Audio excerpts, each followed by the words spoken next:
अस्सलाम वालेकुम नाजरीन, पुलिस फाइल के एक नए एपिसोड के साथ मैं हूं एसपी मूसा। आइए नजर डालते हैं आज के एपिसोड पर। आज की पुलिस फाइल में शामिल है रिश्तों में पड़ा खोट, फिर जुर्म की लगी चोट, गुजरांवाला की सुरैया का केस। चल बे निकाल। नौजवान जुर्म के रास्ते पर जाने को तैयार।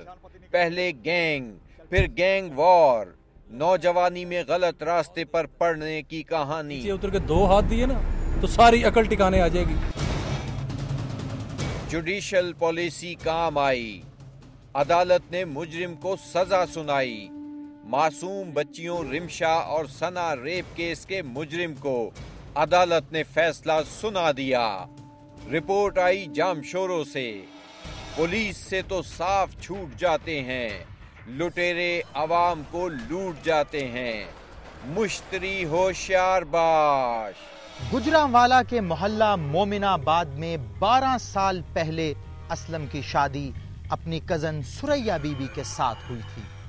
मगर 2011 के एक दिन एक ऐसी घड़ी आई जब घर की रोशनी अंधेरे में बदल गई, क्योंकि इस दिन फैसला होना था कि कौन रहेगा घर में और कौन जाएगा घर से। यही है पुलिस फाइल में दर्ज होने वाला आज का केस। लाहौर से इस्लामाबाद जाते हुए जीटी रोड पर वाक़े ये है पहलवानों और खानों की वजह से मशहूर पंजाब का 7वां बड़ा शहर गुजरांवाला। यहाँ पर मौजूद है इलेक्ट्रॉनिक्स, सिरेमिक्स, सैनिटरी, कटलरी और मोटर पार्ट्स की इंडस्ट्री। इसीलिए ये है एक खुशहाल इलाका। इसी शहर में नौशहरा रोड पर वाक़े है मोहल्ला मोमिनाबाद, जहाँ घर है मोहम्मद नवाज का। मोहम्मद नवाज ने अपनी एक बेटी सुरैया की शादी 1991 में ओकाड़ा के चक 12 के रिहायशी और दूर के अजीज मोहम्मद रियाज से की थी, जिसमें से उसके यहाँ 2 बच्चे पैदा हुए। रियाज और सुरैया के दरमियान शादी के फौरन बाद नाचाकी रहने लगी, जिसकी वजह थी सुरैया का गांव के लोगों से आजादाना मेल जोल। रियाज जब घर आता अपनी बीवी को गायब पाता और यही दोनों के दरमियान लड़ाई का सबब बन जाता। पहले वो बीवी को प्यार से समझाता रहा, फिर उसने नाराजगी का इजहार करना शुरू किया। सुरैया फिर भी ना मानी तो रियाज ने उस पर सख्ती करने का फैसला किया। इस तरह बात मार कुटाई तक पहुंच गई।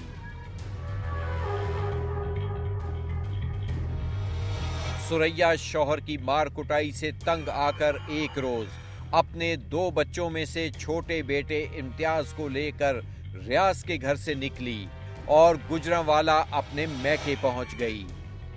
रियाज ने उसे वापस अपने घर ओकाड़ा आने का कहा, लेकिन वो ना मानी।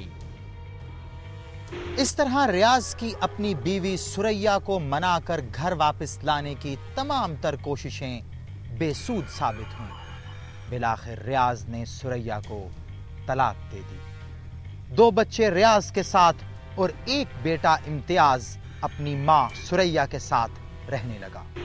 इस तरह सुरैया बीबी रियाज से तलाक के बाद 2 साल तक अपने माँ बाप के घर रहती रही।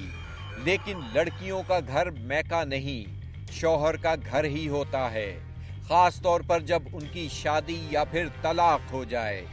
आखिर सन 1996 में बरादरी के बुजुर्गों ने सुरैया का निकाह उसके चचाजाद असलम के साथ करा दिया, जो इसी इलाके में अपने जाती मकान में रहता और मेहनत मजदूरी करता था। असलम और सुरैया की शादी के बाद उनके यहाँ एक बेटी सोनिया और एक बेटा शुएब उर्फ भालू पैदा हुआ। इस तरह घर में रहने वालों की तादाद 5 हो गई। असलम, उसकी बीवी सुरैया बीबी, सौतेला बेटा इम्तियाज, बेटी सोनिया और छोटा बेटा शुएब। इन्हीं के मोहल्ले में रहता था फैसल भट्ट, जिसका असलम और सुरैया की शादी के कुछ अरसे बाद से उनके घर आना जाना था। मगर असलम को फैसल बट का इस तरह अपने घर आना पसंद नहीं था, इसीलिए वो हमेशा फैसल को मना करता रहता था। लेकिन दरमियान में आ जाती सुरैया बीबी और असलम अपनी बीवी की वजह से मजबूर हो जाता। इस तरह फैसल बट असलम की गैर मौजूदगी में सुरैया बीबी के पास घर आता जाता रहता। सुरैया के माँ बाप भी जिंदा हैं और 3 बहनें और 5 भाई भी। इसके बावजूद उसने फैसल बट की माँ को अपनी माँ बनाया हुआ था और उसने सुरैया को अपनी बेटी, शायद इसलिए कि फैसल की माँ अपने बेटे को सुरैया से मिलने से मना न कर सके। हमारी तहकीकात के मुताबिक सुरैया 9 उम्री से ही मनमौजी किस्म की लड़की थी। यही वजह थी कि सिन्फ़े मुखालिफ में उसकी दिलचस्पी कुछ ज्यादा ही थी। असलम से शादी के बाद उसने अपने माँ बाप और बहन भाइयों से मिलना तक छोड़ दिया। ना वो किसी को घर बुलाना पसंद करती और ना ही किसी के साथ कोई ताल्लुक रखती। उसकी इन्हीं हरकत की वजह से असलम के बहन भाई भी अपने भाई भाभी के घर नहीं आते थे। वक्त के साथ बच्चे बड़े हो चुके थे। वो अपनी माँ सुरैया बीबी की फैसल बट के साथ दोस्ती से भी बाखबर थे और अपने वालिद असलम को फैसल की घर में मौजूदगी के बारे में भी बताते रहते थे। इसीलिए घर में रोजाना लड़ाई झगड़े बढ़ने लगे। 29 मई 2011 रात 11-12 बजे का वक्त और गर्मी शदीद थी। फैसल बट दूध और बर्फ लेकर असलम के घर आया। सुरैया बीबी और फैसल बट ने दूध में बर्फ डालकर उसे ठंडा किया। 1 गिलास भरकर असलम को पिलाने के बाद बाकी दूध बच्चों को पिलाया। फिर कुछ देर कमरे में बैठकर इधर उधर की बातें करते रहे। इसी दौरान बच्चों और असलम पर नींद का गलबा हुआ तो वो सब कमरे में बिछी चारपाइयों पर सो गए, जबकि सुरैया, उसका पहले शौहर रियाज में से बेटा इम्तियाज जो 19 साल का हो चुका था, और फैसल बट सहन में बैठकर रात गए गप्पे लगाते रहे। जिसके बाद सुबह तकरीबन 5 बजे फैसल बट असलम के घर से निकलकर अपने घर चला गया। असलम के बहनोई नसीर अहमद को उनके एक अजीज ने आकर बताया कि असलम के घर से बच्चों के रोने की आवाजें आ रही हैं। ये सुनकर वो असलम के घर पहुंचे। घर पहुंचने पर सुरैया ने उन्हें बताया कि रात हार्ट अटैक की वजह से असलम इस दुनिया से रुखसत हो चुका है। असलम के घर के साथ ही उसके भाई आरिफ का घर था। उसने अपने घर की बालाई मंजिल अपनी बहन रुकैया को किराए पर दे रखी थी, लेकिन अपनी भाभी सुरैया के नारवा सलूक की वजह से वो अपने भाई असलम के घर नहीं जाते थे। अपनी भाभी के रवैये और रंजिश के बावजूद तमाम बहन भाई अपने भाई असलम की मौत की खबर सुनते ही फौरन जमा हो गए। पूरे इलाके में असलम की इस तरह अचानक मौत से कोहराम मच गया। उसके घर के बाहर लोगों का रश लग गया। लाश को देखकर असलम के रिश्तेदारों को अंदाजा हुआ कि दाल में कुछ काला है, क्योंकि असलम के नाक और कानों से खून जारी था। उसकी मौत तबई नहीं थी। मेरे भरा नूं सराना दे के गुम करके मारिया ने। इन्हें चोटी ने वेख्या जे, इन्हें आन के बुआ खिला के वेख्या जे। मैनू दे पिछे ही मैं ते मैनू ते जानिया सुबह टेलीफोन तेरा भरा मार छड़िया ने। इस तरह पुलिस को इत्तला देकर लाश का पोस्टमार्टम कराने के लिए DHQ अस्पताल गुजरांवाला पहुंचा दिया गया, जहां असलम की मौत की वजह दम घुटने से होने की तस्दीक हो गई। मौत की वजह मालूम होने पर असलम के बहनोई नसीर अहमद ने मुद्दई बनकर असलम की बीवी सुरैया, उसके दोस्त फैसल और बड़े बेटे इम्तियाज को नामजद करते हुए पुलिस स्टेशन बागबानपुरा गुजरांवाला में केस दर्ज करने की दरखास्त दे दी। इस तरह 553/11 नंबर की FIR इन तीनों मुल्जिमान के खिलाफ पुलिस स्टेशन बागबानपुरा गुजरांवाला में दर्ज कर ली गई। वक़ुए के रोज घर में मौजूद असलम की बेटी सोनिया का कहना है, रात को उन्होंने दूध पिया था, ठंडा दूध पिया था। सुबह हुई हमने देखा तो वो मर चुके थे। मुझे तो लगता वो फैसल हमारे घर आता उसने मारा। मेरी अम्मी का दोस्त था, वो दिन रात हमारे घर रहता था। ब्रेक के बाद देखिए, गैर को आशना बना लिया, एक बीवी ने गुनाह कमा लिया। सुरैया की नादानी और जुर्म कहानी कहां खत्म हुई?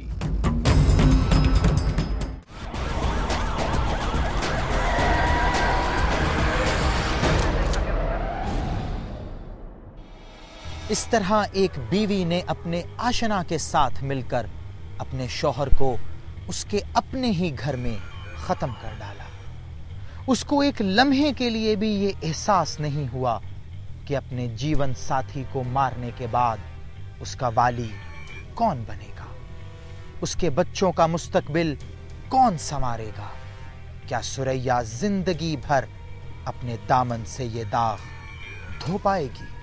पुलिस ने नामजद मुल्जिमान के खिलाफ तफ्तीश शुरू की तो हकीकत खुलकर सामने आ गई।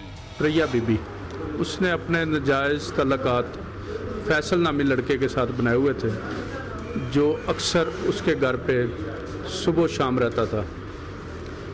तो रात को उसने, सुरैया बीबी ने और फैसल ने आपस में मंसूबाबंदी करके पहले उसको किसी चीज़ में कोई नशावर चीज़ पिलाई है पूरे घर वालों को, जिससे सारे घर वाले सो गए हैं।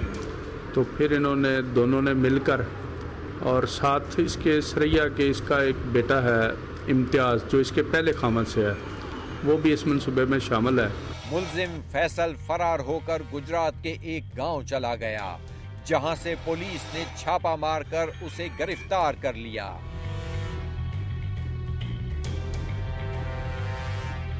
मैं गोलियां जड़ियां लिया के दित्तियां इन्हें दुध च मिला के दुध च दित्तियां। उस तो बाद दे के सारे दा गला दबा के इस सुरैया के कहन से दोवां रल के कट्ठे मारा सर। उन्हें मुंह ते हथ रखा सी तो मैं सारे दा गला दबाया। मुल्जिम फैसल इससे पहले भी डकैती और कत्ल की वारदातों में मुलव्विस रहा है। ये है असलम की बीवी सुरैया, जिसके चेहरे पर कोई पशेमानी नहीं। ਉਹ ਮੁੰਡਾ ਜਿਹੜਾ ਨਾ ਮੈਨੂੰ ਬਹੁਤ ਜ਼ਲੀਲ ਕਰਦਾ ਸੀ। ਜਦੋਂ ਬੋਲਦਾ ਸੀ ਆਂਦਾ ਸੀ ਮੈਂ ਮਾਰ ਛੜਾਂਗਾ, ਮੈਂ ਮਾਰ ਛੜਾਂਗਾ। ਤੇ ਮੈਂ ਕਿਹਾ ਇਸ ਤਰ੍ਹਾਂ ਨਾ ਕਰ ਮੇਰੇ ਨਾਲ। 2-3 ਦਫਾ ਉਹਨੇ ਮੇਰੀ ਸੰਗੀ ਦਬਾਈ ਏ ਤੇ ਮੈਂ ਕਿਹਾ ਫੈਸਲਾ ਇੰਜ ਨਾ ਕਰ ਤੂੰ। ਤੇ ਨਹੀਂ ਸੀ ਬਾਜ਼ ਆਂਦਾ। ਤੇ ਰਾਤੀ ਦੁੱਧ ਲਿਆਂਦਾ ਏ ਤੇ ਉਹ ਠੰਡਾ करके पीता ਤੇ ਅਸੀਂ ਸੌਂ गए हैं। मुड़ के पता नहीं लगा की बनया ते की नहीं।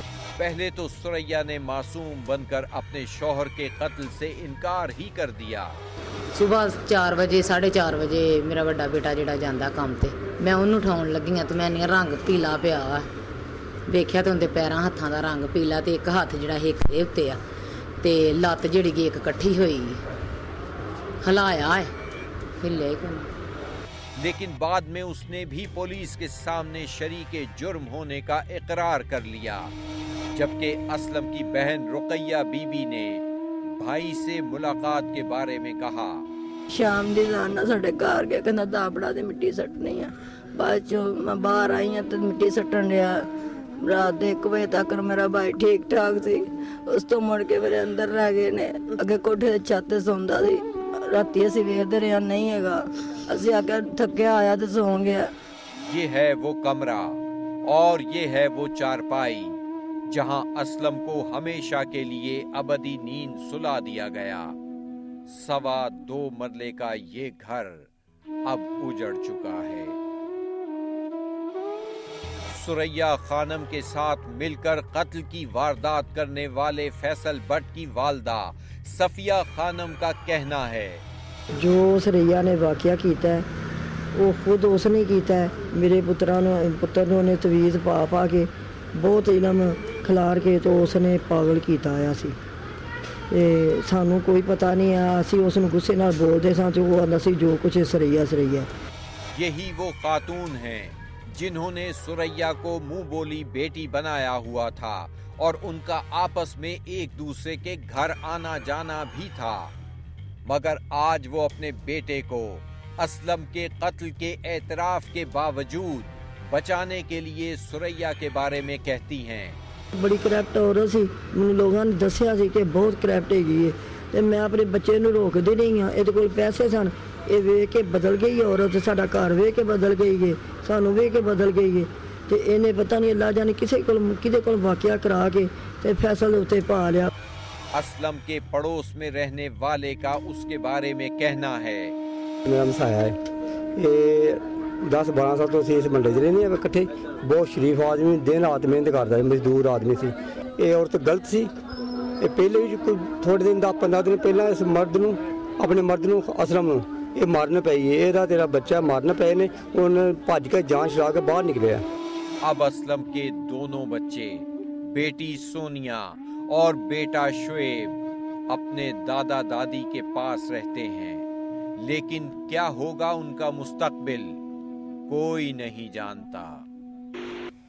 तीनों मुल्जिमान अब जेल में हैं और केस अदालत में। 4 बच्चों की मां सुरैया ने अपने बच्चों का मुस्तकबिल संवारने के बजाय खुद ही तबाह कर दिया। वो कातिल क्यों बनी? उसकी शख्सियत और किरदार के उलझाव के पीछे शायद उसके बचपन की महरूमियां हैं। एक जवान बेटे ने अपनी मां को उसकी हरकतों से क्यों नहीं रोका? क्या हमारे माशरे से इखलाकियात और रिश्तों की पहचान खत्म होती जा रही है? खुदारा रिश्तों को पहचानिए और घर के माहौल को बेहतर बनाइए। चल बे निकाल, जो कुछ भी है निकाल। ब्रेक के बाद देखिए, नौजवान जुर्म के रास्ते पर जाने को तैयार। पहले गैंग, फिर गैंग वॉर, नौजवानी में गलत रास्ते पर पड़ने की कहानी, राहील की जुबानी। देखिए मेरी कहानी में।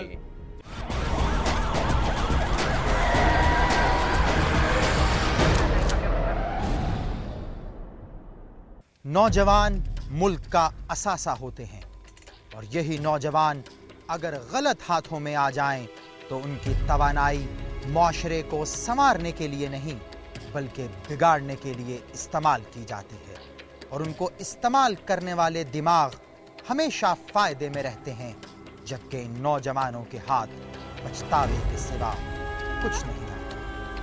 ऐसी ही कहानी है राहील की भी, जो जेल की काल कोठरी में अपने जिंदगी के दिन पूरे कर रहा है।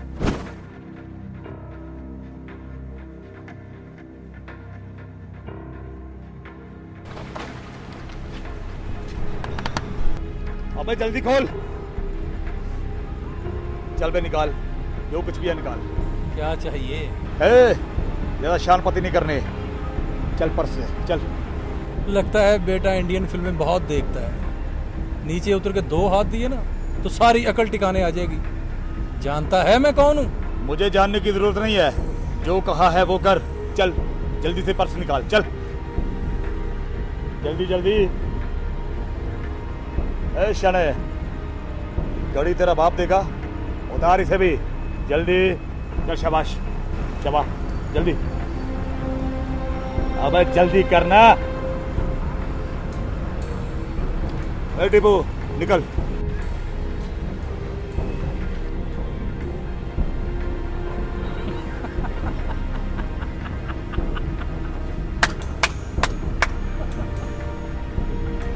ये हमारी कोई पहली डकैती नहीं थी। इससे पहले भी हम बहुत सी डकैतियां कर चुके थे, लेकिन इस बार हमने जिस आदमी को टारगेट बनाया था वो कोई आम आदमी नहीं था।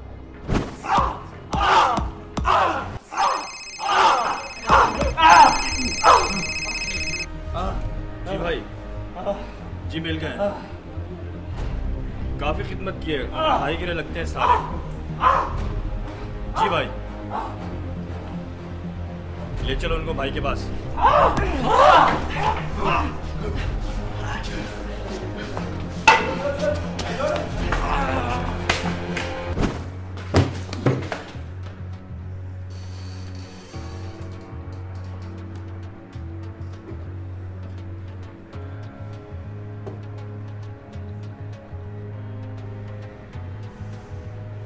अभी तुम लोगों ने रकम खर्च भी नहीं की होगी और हनीफ का हाथ तुम्हारे गले तक पहुंच गया।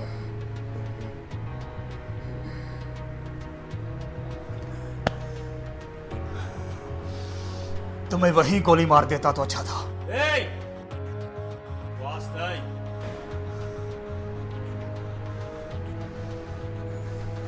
दम है दम। तेरा कुछ करना पड़ेगा, मेरे लिए काम कर। बड़ा हाथ मार, ये छोटी छोटी चोरियां छोड़ दे।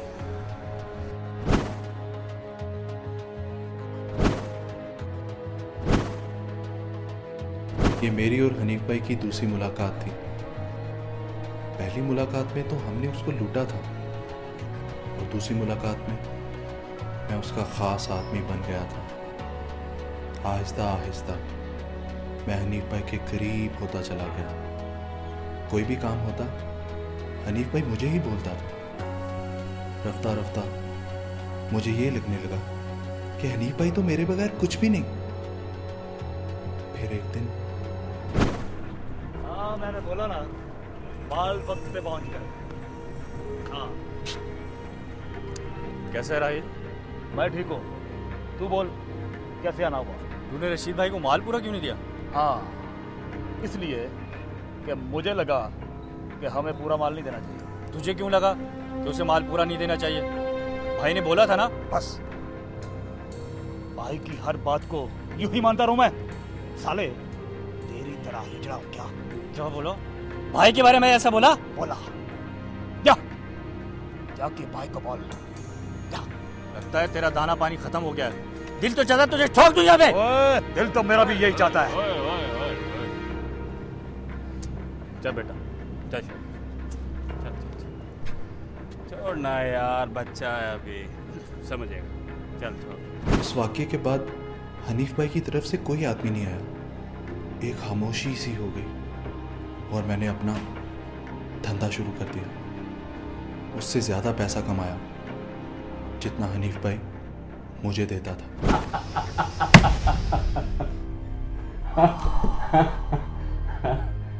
इससे बड़ा हाथ नहीं मारा हो। 3 करोड़ 3 करोड़ बहुत बड़ी रकम होती है। तुझे याद है जब स्कूल में पढ़ते थे तो मास्टर साहब हमसे पूछते थे ये 3 करोड़ कितने होते हैं? देखे कभी उन्होंने भी नहीं थे।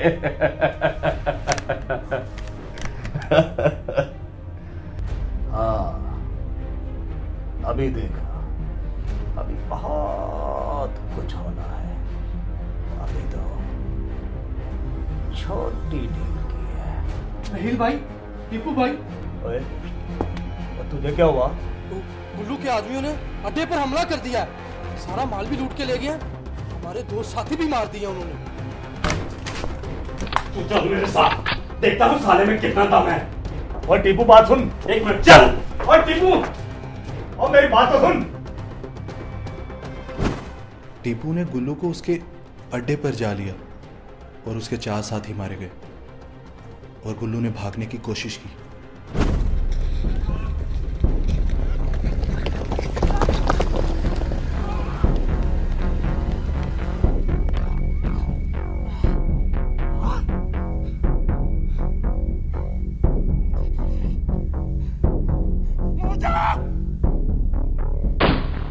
गुल्लू की मौत हनीफ भाई को हजम नहीं हुई। देखते ही देखते एक दिन में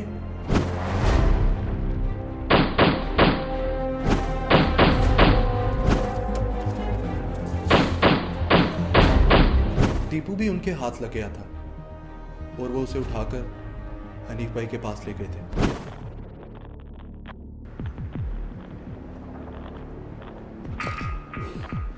होश आ गया क्या?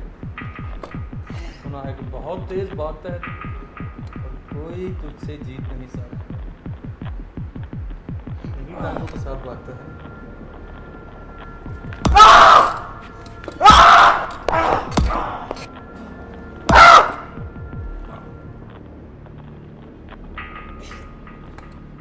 बस इतनी सी जान थी हराम साहब।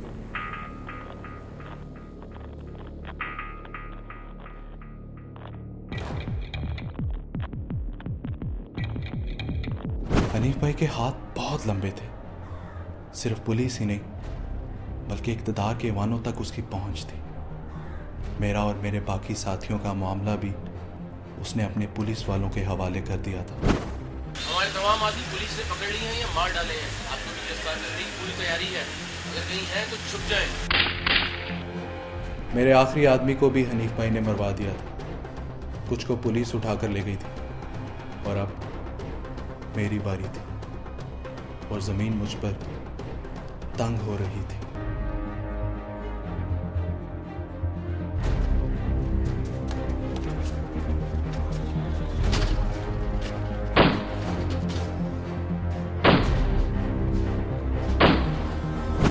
दफा तो जान बच गई, लेकिन किस्मत हर दफा अच्छी नहीं होती।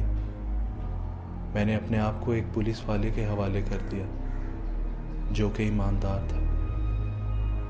अगर हनीफ भाई के पुलिस वालों के हत्थे चढ़ जाता तो मारा जाता, लेकिन जिंदगी तो अब भी खत्म हो गई।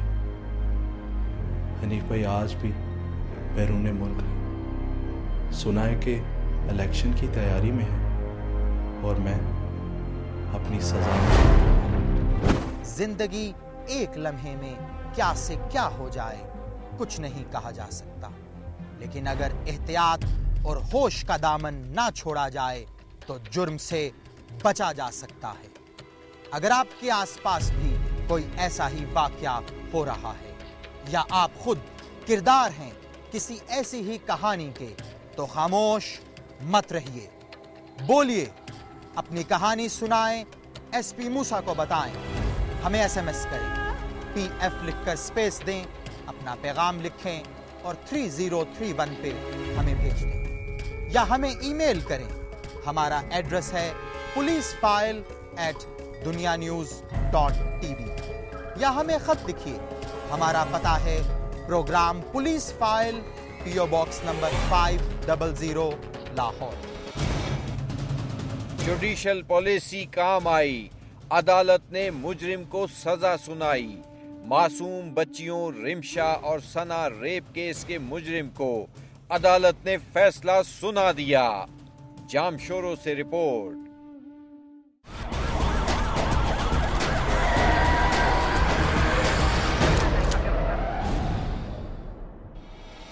पुलिस फाइल ने कोटरी की 2 मासूम बच्चियों के साथ होने वाले रेप केसेस पर अलग अलग प्रोग्राम पेश किया, लेकिन दोनों का मुजरिम एक ही था, महरम माछी, रेप का आदि मुजरिम। अदालत ने दोनों मासूम बच्चियों के केसेस पर फैसला सुनाया।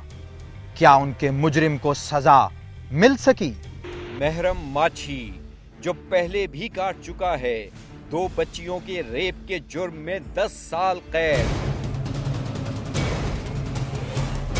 हैदराबाद के हुसैनाबाद थाने में लगी थी इस पर फर्दे जुर्म। फिर ये आ बसा कोटरी और यहाँ महरम माछी बना रेलवे कॉलोनी की रिमशा और बहार कॉलोनी की मासूम सना का मुजरिम।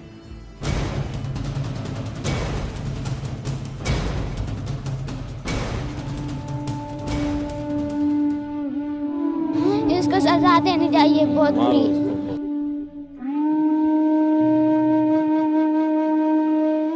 देखिए किस तरह पहचाना था शनाख्त परेड में रिमशा ने अपने मुजरिम को कोटरी थाने में।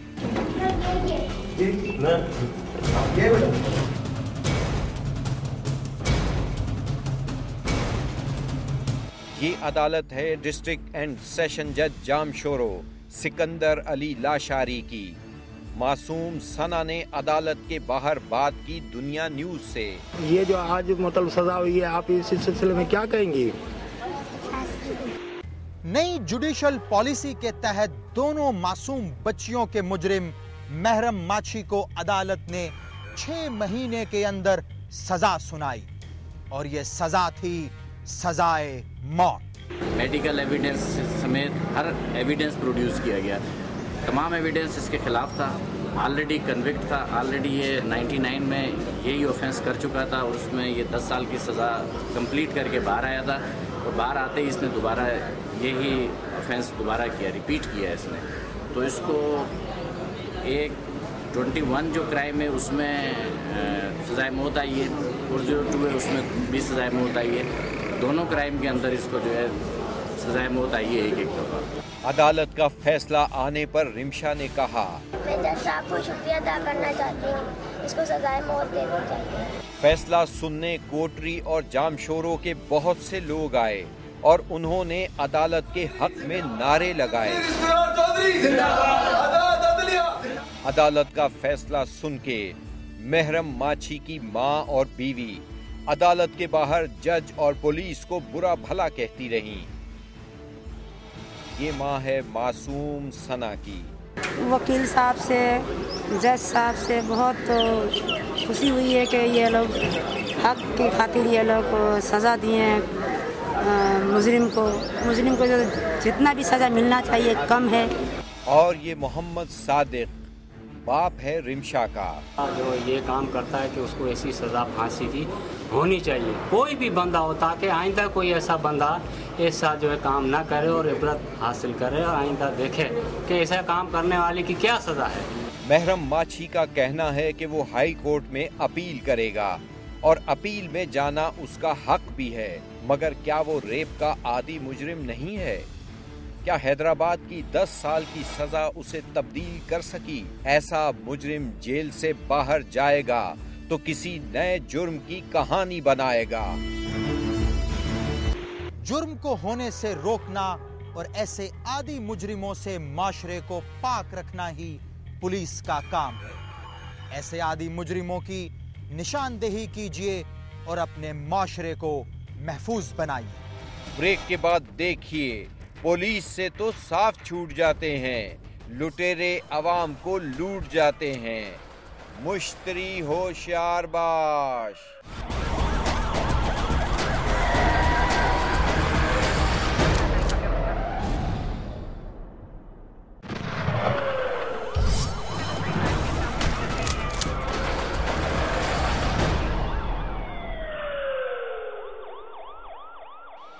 तालीम की अहमियत से कोई भी इनकार नहीं कर सकता।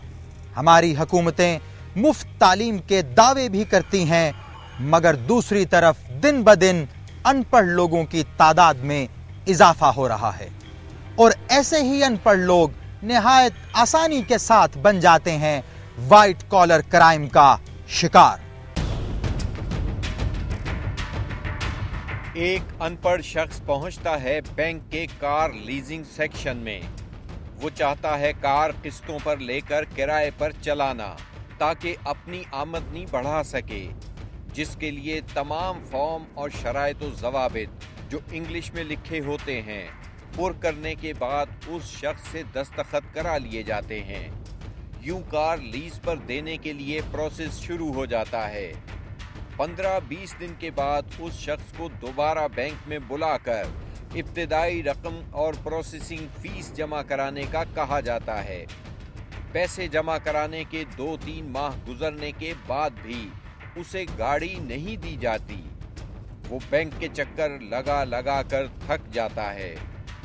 आखिर मायूस होकर वो दोबारा बैंक पहुंचता है ताकि कार लीज पर लेने का ऑर्डर कैंसिल करा सके। इसके लिए दोबारा उससे चंद फॉर्म्स और कागजात पर दस्तखत कराने के बाद अंगूठे भी लगवा लिए जाते हैं। 1 माह बाद उसे बैंक की तरफ से किस्त जमा कराने का एक लेटर मौसूल होता है। उसने कार वसूल नहीं की होती, मगर बैंक के कागजात में उसे गाड़ी दी जा चुकी होती है। इस तरह बगैर कार वसूल किए उसे कार की कीमत अदा करनी पड़ जाती है और शुरू हो जाती है उस शख्स और बैंक के दरमियान एक लंबी और ना खत्म होने वाली कानूनी जंग। महज अनपढ़ होने और बैंक के डॉक्यूमेंट्स को ना समझने की वजह से लीजिंग के नौसरबाज पैसे तो किसी और से लेते हैं और दस्तखत करवा कर गाड़ी किसी और को दे देते हैं। ऐसे अनपढ़ लोग लीजिंग अमले के हाथों लुट जाते हैं। ना पैसे मिलते हैं और ना ही गाड़ी। मुश्तरी होशियार बाश।